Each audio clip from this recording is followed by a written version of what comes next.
តើពិតជាមានបំរាមលើការអបអរក្របបាល់ដោយប្រើស្ទាយអូសជង្គង់មែនឬយ៉ាងណាកាលពីពេលថ្មីកន្លងទៅនេះមានការចែកចាយច្រើននៅលើបណ្ដាញសង្គម X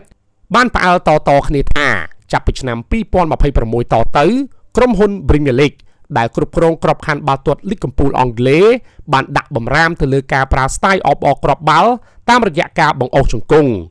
អ្នកបំពាននឹងត្រូវអាជ្ញាកណ្ដាលពិន័យកាតលឿងដូច្នេះការប្រើស្ទាយបង្អុសជង្គង់នេះនឹងទទួលបានការពិន័យកាតលឿងស្មើនឹងការដោះអាវនៅពេលទាត់បញ្ចូលទីដែរនៅក្នុងនោះក៏បានបញ្ជាក់អំពីមូលហេតុដែលគេដាក់បំរាមរឿងបង្អុសជង្គង់នេះដែរ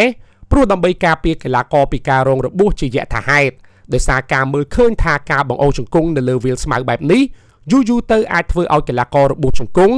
ឬរលាកកន្លាក់ជង្គង់ក៏ថាបានយ៉ាងណាក៏ដោយមកទល់នឹងពេលនេះនៅមិនទាន់មានការបញ្ជាក់ផ្លូវការណាមួយពីក្រុមហ៊ុន Premier League ចំពោះរឿងនេះនៅឡើយទេហើយសូម្បីតែក្លឹបសមាជិកទាំង20រួមទាំងគណៈកម្មការអាជ្ញាកណ្ដាលផងក៏គ្មានភាគីពាក់ព័ន្ធណាមួយចេញមកបញ្ជាក់ជុំវិញរឿងនេះដែរខណៈនៅសល់ត្រឹមតែ3សប្តាហ៍ទៀតប៉ុណ្ណោះនឹងដាច់ឆ្នាំ2025ចូលឆ្នាំ2026ហើយដូច្នេះអ្នកគាំទ្រសន្មតថាវាគ្រាន់តែជាដំណឹងចចាមអារាមដែលគ្មានប្រភពច្បាស់លាស់តែប៉ុណ្ណោះ